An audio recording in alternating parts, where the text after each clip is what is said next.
की शुरुआत में कॉर्पोरेट मजदूरों की आम जिंदगी दिखाई जाती है। सुबह उठकर जल्दी जल्दी तैयार होना, और कुछ लोग तो नाश्ता करने का टाइम न मिलने की वजह से रास्ते में ही कुछ स्नैक्स खाकर अपना काम चला लेते हैं। ऑफिस पहुंचने के बाद वो सबसे पहले अपनी अटेंडेंस लगाते हैं, लेकिन ये मत सोचिए कि वो इतनी सुबह ऑफिस काम करने के लिए आए हैं। बिल्कुल नहीं। एक पक्के कॉर्पोरेट मजदूर की तरह वो इस टाइम का पूरा इस्तेमाल टाइम पास करने में करते हैं, क्योंकि अभी तक बॉस नहीं आए हैं। इनमें से कुछ लोग गेम खेलते हैं, कुछ लोग खाते पीते और गपशप करते हैं, और कुछ तो अभी तक रास्ते में ही होते हैं। देखते ही देखते टाइम बीत जाता है, और बिना कुछ किए इन कुछ घंटों की सैलरी उनकी जेब में आ जाती है। इसके बाद बॉस के आने का टाइम हो जाता है। इसके लिए भी उन्होंने पहले से ही पूरी तैयारी की हुई है। रिसेप्शन पर काम करने वाली लड़की जैसे ही कैमरे में बॉस की गाड़ी को देखती है, तो बस उसके एक इशारे पर सब लोग तुरंत काम करने की एक्टिंग शुरू कर देते हैं। बाहर से देखने पर लगता है कि सब बहुत बिजी है, लेकिन असल में वो बस कंप्यूटर की स्क्रीन को रिफ्रेश कर रहे होते हैं। इनका सीधा सा फंडा है कि बॉस नहीं है तो खुलकर टाइम पास करो, और बॉस आ गए हैं तो छुप कर टाइम पास करो। बॉस ऑफिस आने के बाद एक चक्कर लगाते हैं, तभी उनकी नजर एक खाली सीट पर पड़ती है। पास बैठा कलीग तुरंत बताता है कि जो बंदा नहीं आया है उसने कल रात बहुत देर तक बिना एक्स्ट्रा पैसे के ओवरटाइम किया था, जिस वजह से आज उसे आने में देर हो गई। और ये लेट आने वाला इंसान वही हैंडसम लड़का है जो अभी अभी बाइक से आ रहा था। इससे साफ पता चलता है कि ऑफिस के सभी कर्मचारी आपस में एक दूसरे का कितना साथ देते हैं। इसके बाद रिसेप्शन वाली लड़की बॉस को आज के शेड्यूल के बारे में बताती है। तभी बॉस उस लेट आने वाले कर्मचारी के बारे में कहते हैं कि हमारी कंपनी में ओवरटाइम नाम की कोई चीज नहीं है। जो आपकी शिफ्ट का टाइम है उसी टाइम पर आइए, और छुट्टी होने पर सीधे घर जाइए। अगर किसी के साथ डेट पर जाना है तो डेट पर जाइए। फिर बॉस बताते हैं कि अगले कुछ दिनों के लिए वो बिजनेस ट्रिप पर जा रहे हैं। अगर ऑफिस का कोई काम हो तो वो उन्हें ईमेल पर अपडेट कर दे। इसके बाद वो लड़की बाकी लोगों को उनके काम के बारे में बताती है, लेकिन इसके बावजूद कोई काम नहीं करता, और कुछ लोग तो चाय नाश्ते के लिए बाहर चले जाते हैं। सच में ये कंपनी रिटायरमेंट के बाद काम करने के लिए एकदम परफेक्ट है, लेकिन ये बस तूफान के आने से पहले की शांति थी, क्योंकि अब कुछ बहुत बुरा होने वाला था। मीटिंग में सेक्रेटरी को अचानक एक फोन आता है। वो तुरंत बॉस को ढूंढने जाती है, लेकिन शीशे से देखती है कि बॉस केबिन में नहीं है। बाकी लोगों से उसे पता चलता है कि बॉस वॉशरूम गए हैं। काम बहुत जरूरी था, इसलिए बॉस के बाहर आने का इंतजार किए बिना सेक्रेटरी सीधे वॉशरूम का दरवाजा खटखटाने लगती है। साइलेंस। लेकिन पता नहीं बॉस को क्या हो गया था। अंदर से कोई आवाज नहीं आती है, और दरवाजा भी अंदर से लॉक था। ये देखकर सेक्रेटरी घबरा जाती है कि कहीं बॉस के साथ अंदर कुछ अनहोनी तो नहीं हो गई। अगर बॉस को कुछ हो गया तो हमारी सैलरी कौन देगा? इसलिए वो बाकी लोगों से मास्टर की मंगवाती है ताकि दरवाजा खोला जा सके। दरवाजा खुलते ही सबके होश उड़ जाते हैं। बॉस खून से लथपथ जमीन पर पड़े थे। कुछ लोग बॉस को अस्पताल ले जाने की सोचते हैं, लेकिन जब सेक्रेटरी आगे बढ़कर चेक करती है तो पता चलता है कि बॉस की मौत हो चुकी है। अब यहाँ से कहानी सीरियस हो जाती है, इसलिए मजाक छोड़कर हम इन्वेस्टिगेशन पर फोकस करते हैं। आप लोग भी अंदाजा लगाइए कि कातिल कौन हो सकता है, और हाँ, जिन्होंने फिल्म देखी है वो स्पॉइलर मत देना। इसके बाद पुलिस और फॉरेंसिक टीम वहां पहुंच जाती है। इस केस की जिम्मेदारी इस हटे-कटे पुलिस अफसर संदीप को मिलती है।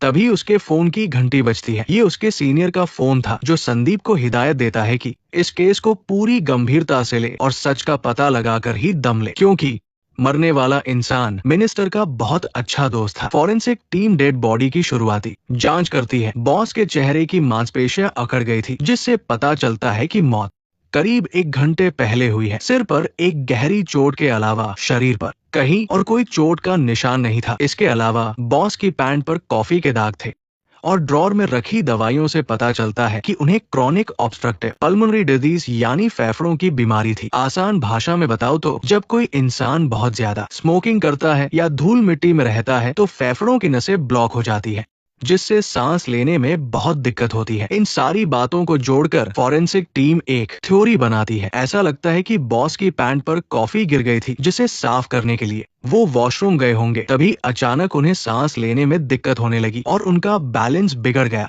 वो जमीन पर गिर पड़े, जिससे उनके सिर के पिछले हिस्से पर गंभीर चोट आई और उनकी मौत हो गई। इसलिए हो सकता है कि ये कोई कत्ल नहीं बल्कि एक हादसा हो। हालांकि ये थ्योरी बिल्कुल सही लग रही थी, लेकिन इस केस में अभी भी कई सवाल बाकी थे। पहला सवाल ये था कि वॉशरूम का फर्श बिल्कुल सूखा था, तो वहाँ फिसलने का कोई चांस ही नहीं है। और अभी तक डेड बॉडी की पूरी तरह से जांच भी नहीं हुई थी, इसलिए हम यकीन से नहीं कह सकते कि मौत सिर की चोट से ही हुई है। इसके अलावा अगर कोई वॉशरूम में कपड़े साफ करने जाता है तो उसे दरवाजा अंदर से लॉक करने की क्या जरूरत है? साथ ही वॉशरूम के अंदर से एक मुड़ा हुआ कागज का टुकड़ा भी मिलता है। इन सब बातों से तो यही लगता है कि ये कोई साधारण हादसा नहीं है। इसके बाद पुलिस डेड बॉडी को पोस्टमार्टम के लिए भेज देती है। संदीप ऑफिस के सभी कर्मचारियों को एक जगह इकट्ठा करता है और उनसे कहता है कि जब तक इस केस की सच्चाई सामने नहीं आ जाती, कोई भी ऑफिस से बाहर नहीं जाएगा। अगर किसी को वॉशरूम भी जाना है तो पहले उसे बताकर जाना होगा। इसके बाद संदीप मौकाए वारदात की कोने कोने की अच्छे से तलाशी लेना शुरू करता है। वो देखता है कि वॉशरूम के अंदर दरवाजे के हैंडल पर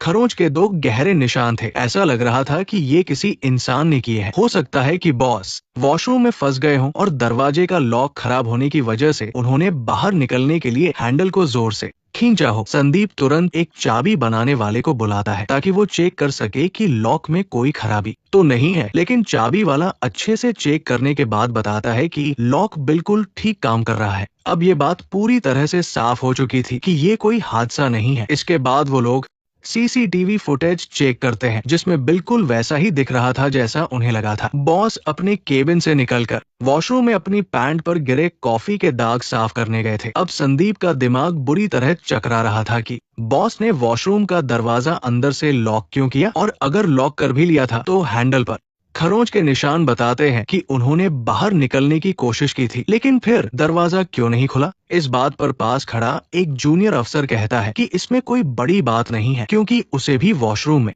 दरवाजा लॉक करने की आदत है। फिर वो अपनी एक थ्योरी बताता है कि जब बॉस वॉशरूम गए और दरवाजा बंद करके कपड़े साफ करने लगे, तभी उन्हें सांस लेने में दिक्कत होने लगी और वो गिर पड़े। इस बीच उन्होंने उठकर दरवाजा खोलने की कोशिश जरूर की होगी, लेकिन तबीयत अचानक ज्यादा खराब होने की वजह से वो ऐसा नहीं कर पाए और किसी को मदद के लिए नहीं बुला सके। जूनियर अफसर की इस थ्योरी को संदीप तुरंत खारिज कर देता है, क्योंकि उसने पहले ही वॉशरूम के फर्श को अच्छे से चेक किया था।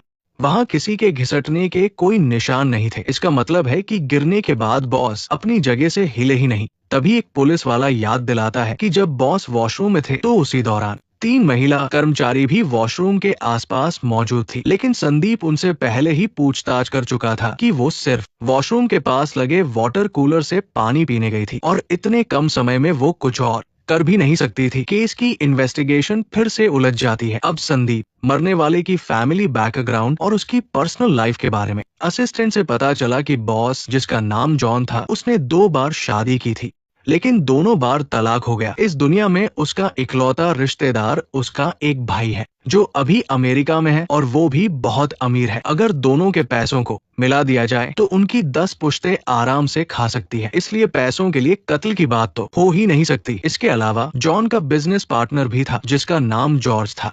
वो दुबई में उनका बिजनेस संभालता था। जॉन की मौत की खबर सुनकर वो भी यहाँ आ रहा था। इस हिसाब से जॉर्ज पर सबसे ज्यादा शक था, क्योंकि जॉन के मरने पर सबसे ज्यादा फायदा उसी को होता। बेशक ये सिर्फ एक शक था और बाकी लोगों पर से भी शक हटाया नहीं जा सकता था, इसलिए संदीप ने सभी एम्प्लॉयज के फोन अपने कब्जे में लिए और उनसे पूछताछ शुरू की। सबसे पहले मैनेजर की बारी आई कि वो जॉन के पास क्यों गया था। मैनेजर ने मर्डर से पहले की पूरी कहानी सच सच बता दी। आज सुबह वो मीटिंग में था, तभी अचानक उसे दूसरे बॉस जॉर्ज का फोन आया।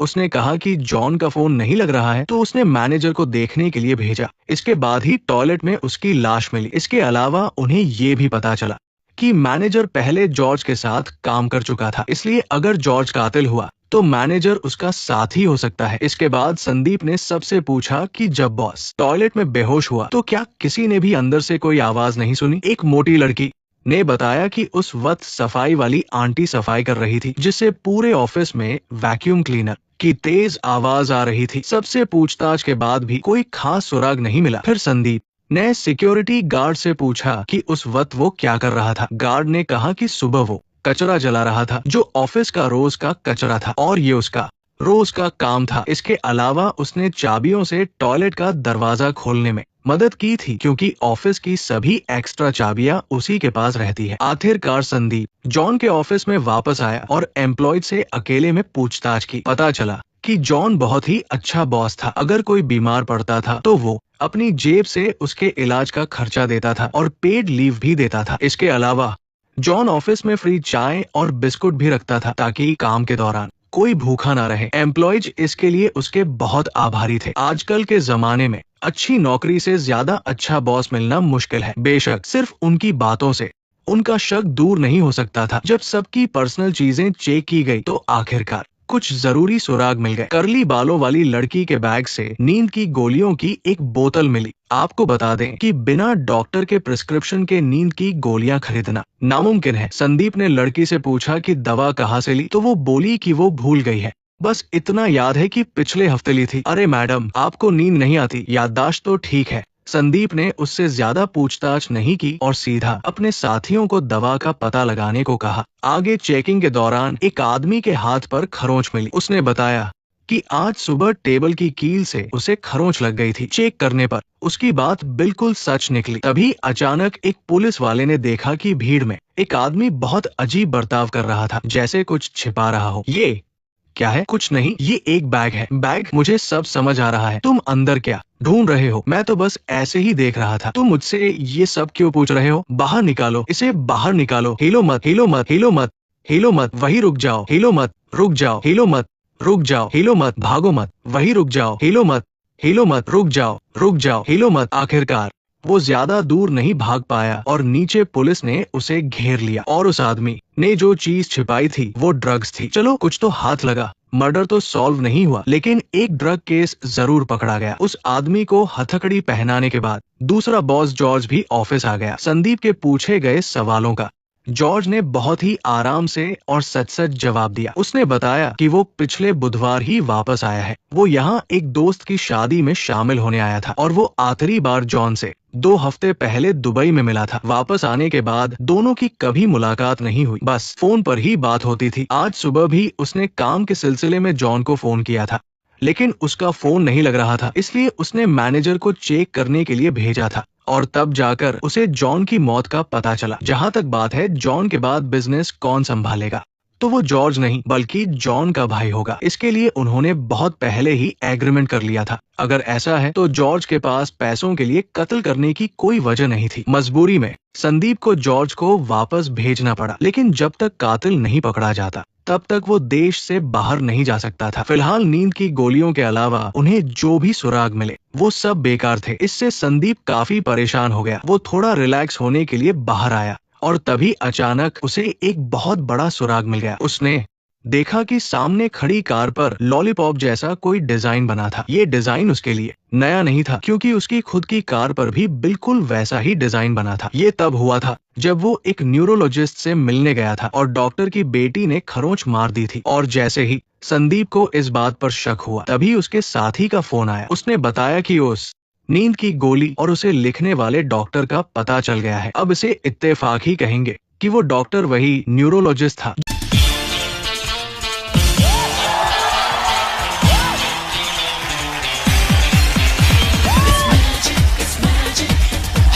जिससे संदीप मिलने गया था। अब ये केस और भी मजेदार हो गया था। इसके बाद संदीप ऑफिस वापस गया और पूछा कि बाहर खड़ी काली कार किसकी है। वो कार एक गंजे आदमी की थी। संदीप ने चालाकी से पूछा कि कार पर वो खरोंच कैसे लगी, तो उस आदमी ने झूठ बोल दिया कि उसके बेटे ने मजाक में किया है। संदीप ने उसी वक्त उसका झूठ नहीं पकड़ा, बल्कि उसका फोन लेकर चेक करने लगा। जब उसने फोन की नेविगेशन हिस्ट्री खोली तो पता चला कि वो सच में उसी न्यूरोलॉजिस्ट के पास गया था। संदीप अभी सोच ही रहा था कि कहानी में एक नया मोड़ आ गया। उसका साथी अचानक एक फोन लेकर अंदर आया और बोला कि संदीप ने गलत फोन उठा लिया है। उसके हाथ में जो फोन था वो असल में उस गंजे आदमी का था, क्योंकि उस आदमी और एक लड़की का फोन बिल्कुल एक जैसा था। संदीप हैरान रह गया। उसने जल्दी से उस आदमी का फोन खोला तो उसमें भी वही नेविगेशन हिस्ट्री थी। इस पर संदीप को एक बहुत बड़ा शक हुआ। उसने अपने साथी से सबके फोन लाने और चेक करने को कहा और जैसा उसने सोचा था उन सबके फोन में उस डॉक्टर के पास जाने की हिस्ट्री थी। इससे साफ हो गया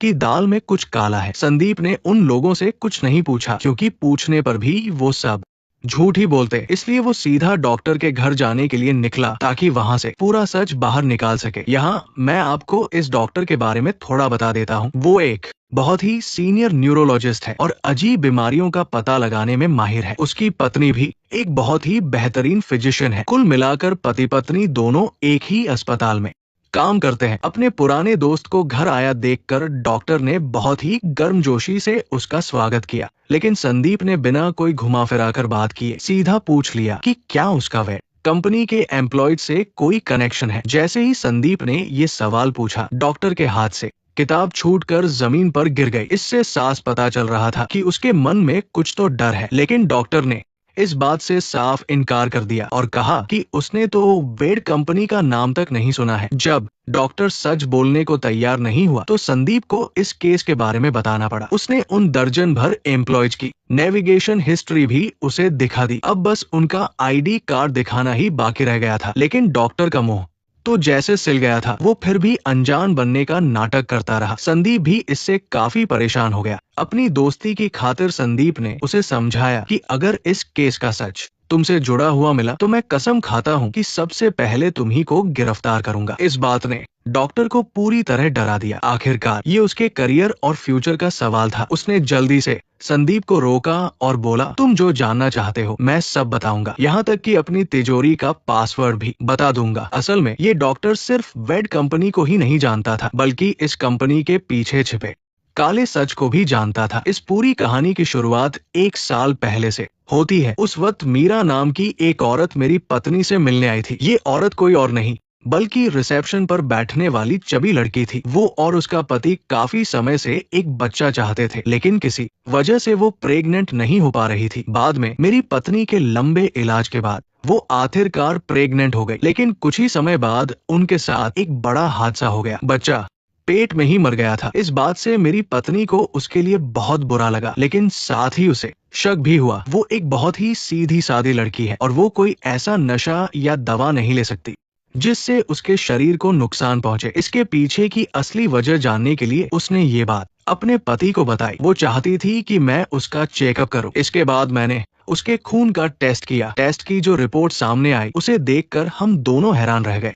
उसके खून में कोई बाहरी केमिकल मिला हुआ था। अब वो केमिकल असल में क्या था ये अभी पता नहीं चल पाया था। उस वक्त सबसे जरूरी था उसका जल्द से जल्द इलाज करना, और इसी इलाज के दौरान 2 जवान लड़के मुझसे मिलने आए। उन्होंने बताया कि उन्हें आजकल नींद नहीं आती और बहुत तेज सिर दर्द रहता है। पूछने पर पता चला कि वो दोनों भी वेड कंपनी में ही काम करते हैं। इसके बाद मैंने उनके भी खून की जांच की। उनके खून में भी मोटी लड़की के खून जैसा ही कोई बाहरी केमिकल मिला हुआ था। शुरू में डॉक्टर को लगा कि शायद ये सिगरेट या शराब पीने की वजह से है, लेकिन उन दोनों ने तुरंत मना कर दिया। फिर उन तीनों में बस एक ही चीज कॉमन थी कि वे सब एक ही ऑफिस में काम करते थे।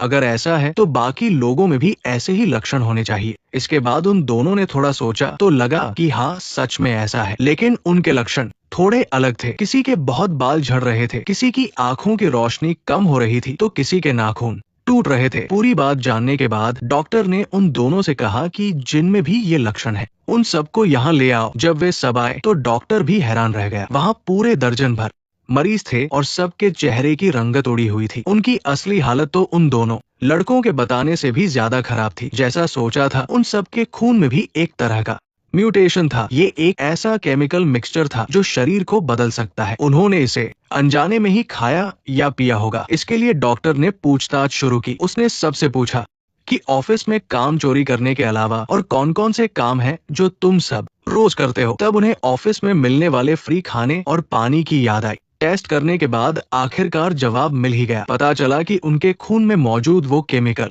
उसी खाने और पानी से आया था। इसका मतलब था कि ऑफिस के वो सब लोग रोज मिलने वाली चाय और स्नैक्स के जरिए अनजाने में ही उस केमिकल को अपने शरीर में डाल रहे थे। इसके बाद ये जानने के लिए कि आखिर वो केमिकल क्या है, डॉक्टर ने एम्प्लॉयड से छुपकर जॉन के कंप्यूटर से कुछ फाइलें कॉपी करवाई और इन फाइलों में दवाओं से जुड़ी एक छिपी हुई फाइल भी थी। उसमें एक वायरस के बारे में पता चला जो इंसानों में म्यूटेशन करता है। इसे रेड वायरस भी कहा जाता है। ये वायरस एक बायोटेक कंपनी से आया था और इस कंपनी को बनाने वाला कोई और नहीं बल्कि जॉन और उसका सगा भाई था। यानी वेड कंपनी तो बस दुनिया को दिखाने के लिए एक नाटक थी, असली पैसा तो ये बायोटेक कंपनी कमाती थी। जहाँ तक बात है कि वो पैसा कैसे कमाते थे, तो मैं आपको समझाता हूँ। सबसे पहले इस कंपनी ने दो चीजें बनाई, एक था रेड वायरस और दूसरा था उस वायरस का एंटीडोट। उनका प्लान बहुत ही सिंपल था, पहले इस खतरनाक रेड वायरस को बनाओ, फिर इसके एंटीडोट पर कब्जा कर लो।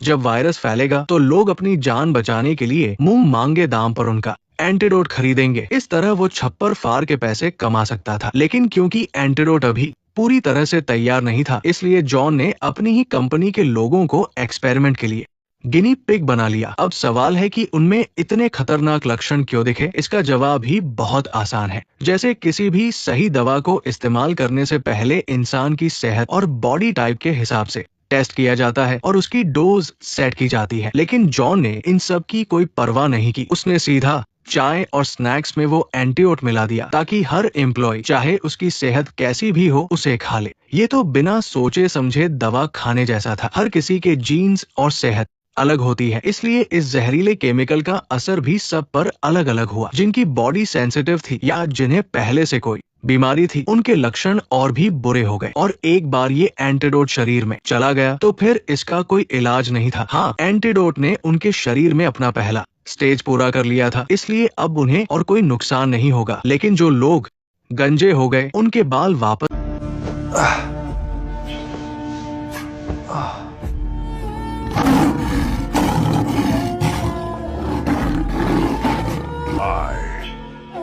am joint pains. I am dangerous. No! It's Paingo oil! Pango oil best for all joint pains, knees, shoulders, back, and other joints. नहीं आएंगे। जिनकी नजर कमजोर हो गई, वो लेजर सर्जरी से भी उसे ठीक नहीं करा सकते। उनका ये दर्द कुछ दिनों का नहीं बल्कि जिंदगी भर का था। इसके बाद डॉक्टर ने ये सारी बातें उन लोगों को बता दी और उस दिन के बाद से वो सब डॉक्टर के पास कभी वापस नहीं आए। सच जानने के बाद संदीप वापस ऑफिस आया। उसने जब वहाँ के लोगों की ये बुरी हालत देखी तो उसका दिल पसीज गया। तभी एक पुलिस वाले ने आकर पूछा कि इन लोगों का क्या करना है, क्या इन्हें यही छोड़ दें या फिर सबको पुलिस स्टेशन ले चले? संदीप ने थोड़ी देर सोचा और एक फैसला किया। उसने तय किया कि वो सबको आजाद छोड़ देगा और उसने इस केस को भी एक एक्सीडेंटल डेथ यानी हादसे में हुई मौत बताकर बंद कर दिया। वापस जाने के बाद संदीप अभी भी सोच रहा था कि आखिर किस एम्प्लॉय ने जॉन का कत्ल किया होगा। तभी अचानक फोरेंसिक डॉक्टर का फोन आया। उसने बताया कि मौत सिर के पीछे चोट लगने से नहीं हुई है। बहुत मुमकिन है कि उसकी मौत फेफड़ों की बीमारी की वजह से हुई हो, लेकिन पक्का करने के लिए अभी और टेस्ट करने होंगे। फोन रखने के बाद संदीप ने फिर से केस के बारे में सोचना शुरू किया। तभी उसकी नजर जमीन पर एक मरी हुई कॉकरोच को ले जाती हुई चींटियों पर पड़ी और इसी से उसे इस पूरे मर्डर की कहानी और इसके पीछे का पूरा सच समझ में आ गया। ये एक ग्रुप मर्डर था। ऑफिस में मौजूद हर एक इंसान कातिल था। उन सब ने मिलकर इतनी सफाई से काम किया था कि ये मर्डर एकदम परफेक्ट लग रहा था। अब मैं आपको संदीप के अंदाजे से जॉन की मौत की पूरी कहानी डिटेल में समझाता हूँ। जब सबको पता चला कि उनकी ये हालत जॉन की वजह से हुई है तो उन सब ने मिलकर मर्डर का प्लान बनाया। सबसे पहले उन्होंने रोज जॉन की रूटीन को देखा, जैसे वो कितने बजे ऑफिस आता है, कितने बजे कॉफी पीता है। जब उन्हें रूटीन समझ आ गया तो उन्होंने आपस में काम बांट लिया। हर किसी को अपना काम अच्छे से पता था। जब सब कुछ एकदम परफेक्ट हो गया तो उन्होंने एक खास दिन चुना और अपना मर्डर प्लान शुरू किया। पहला कदम, उस दिन एक आदमी बाकी सबसे कुछ मिनट पहले ऑफिस पहुंचा। उसने ऐसे नाटक किया जैसे वो वाटर कूलर से पानी लेने जा रहा हो। फिर उसे दीवार से सटकर टॉयलेट में जाना था, क्योंकि ऐसा करने से वो कैमरे में नजर नहीं आता। अपने फिंगरप्रिंट ना छोड़ने के लिए उसने अपने कपड़े से पकड़कर टॉयलेट का दरवाजा खोला और लॉक का बटन दबा दिया। इसके बाद उसने एक मुड़ा हुआ कागज दरवाजे की दरार में फंसा दिया ताकि जब भी कोई दरवाजा खोलेगा वो कागज नीचे गिर जाएगा और दरवाजा बंद होकर अपने आप लॉक हो जाएगा। दूसरा कदम, जो आदमी कार से आता है वो अपनी कार कार्बन डाइऑक्साइड सिलेंडर के पास खड़ी करेगा। तीसरा कदम, जानबूझकर लेट आने वाला आदमी फोन पर बात करने का नाटक करते हुए कैमरे के ब्लाइंड स्पॉट में जाएगा। फिर वो उसी कार के सहारे चढ़कर कार्बन डाइऑक्साइड के रैक पर जाएगा और एक गुब्बारे को बीच से फाड़कर टॉयलेट के वेंट पाइप पर लगा देगा। इसके बाद वो रैक पर रखे पाइप का एक सिरा उस गुब्बारे के मुंह से जोड़ देगा। ध्यान रहे कि ये पाइप गार्ड ने पहले से ही वहां रखा हुआ था। ये सब करने के बाद वो फिर से फोन पर बात करने का नाटक करते हुए बाहर आएगा और नॉर्मल तरीके से काम पर लग जाएगा। चौथा कदम, सफाई वाली आंटी ऑफिस में जाकर बॉस के लिए कॉफी बनाएगी और इसी मौके का फायदा उठाकर वो चुपके से मशीन के नल में थोड़ा सा कागज फंसा देगी। इसी वजह से जॉन के ऊपर कॉफी गिरने वाली थी। उसी वक्त ऑफिस के बाहर 3 एम्प्लॉय सुबह का नाश्ता करने बाहर जाने का प्लान बनाएंगे। वो जानबूझकर कैमरे के नीचे बैठेंगे, लेकिन उनमें से एक की जगह कैमरे के ब्लाइंड स्पॉट में होगी। इसलिए वो आदमी इसी बात का फायदा उठाकर अपनी जगह से उठेगा और रैक के पास जाएगा। इस बीच बाकी 2 लोग उसकी खाली कुर्सी से ही बात करने का नाटक करेंगे, ताकि कैमरे में ऐसा लगे कि वो अपनी सीट से उठा ही नहीं है। उस आदमी को बस इतना करना था कि वो उस पाइप का दूसरा सिरा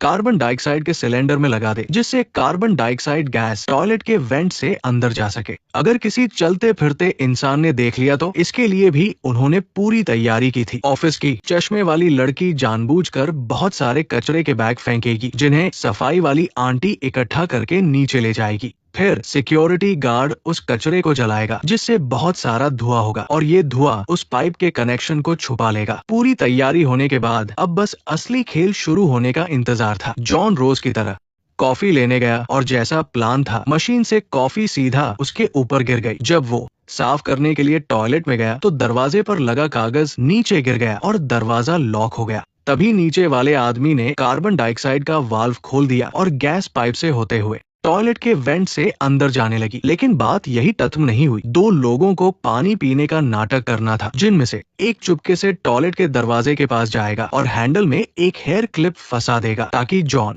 अंदर से दरवाजा ना खोल सके। आखिरी कदम, सफाई वाली आंटी अपना वैक्यूम क्लीनर चलाकर रोज की तरह काम करेगी। इसका मेन मकसद ये था कि वैक्यूम क्लीनर की तेज आवाज में जॉन के चिल्लाने की आवाज दब जाए। अब टॉयलेट के अंदर जॉन को पाइप से कार्बन डाइऑक्साइड गैस आती हुई दिखी। वो दरवाजा खोलकर भागना चाहता था, लेकिन बाहर हैंडल में तो पहले ही क्लिप फंसी थी। बहुत ही जल्दी गैस उसके शरीर में चली गई, जिससे उसकी फेफड़ों की बीमारी वापस आ गई। सही वक्त पर मदद न मिलने की वजह से आखिरकार उसे अपने किए की सजा मिल ही गई। जब लगा कि काफी वक्त हो गया है तो नीचे वाले आदमी ने कार्बन डाइऑक्साइड बंद कर दी। एक आदमी फिर से पानी पीने का नाटक करने गया और मौका देखकर हैंडल से क्लिप निकाल ली। उन्होंने सारे सबूत मिटा दिए और इस पूरे मर्डर को एक नॉर्मल एक्सीडेंट बना दिया। यहाँ मैं आपको एक बात बता दूं, इस पूरे काम में सब लोगों ने हिस्सा नहीं लिया था। ऐसा इसलिए क्योंकि कुछ लोगों ने बस प्लान बनाने में मदद की थी। तो ये थी वो कहानी जो संदीप ने सोची थी, लेकिन असलियत भी यही थी। आखिर में संदीप ने भी उनका सच किसी को नहीं बताया, क्योंकि वो सच्चाई जान चुका था। भले ही इन एम्प्लॉयज के हाथ खून से सने थे, लेकिन इस खून खराबे की शुरुआत तो खुद जॉन ने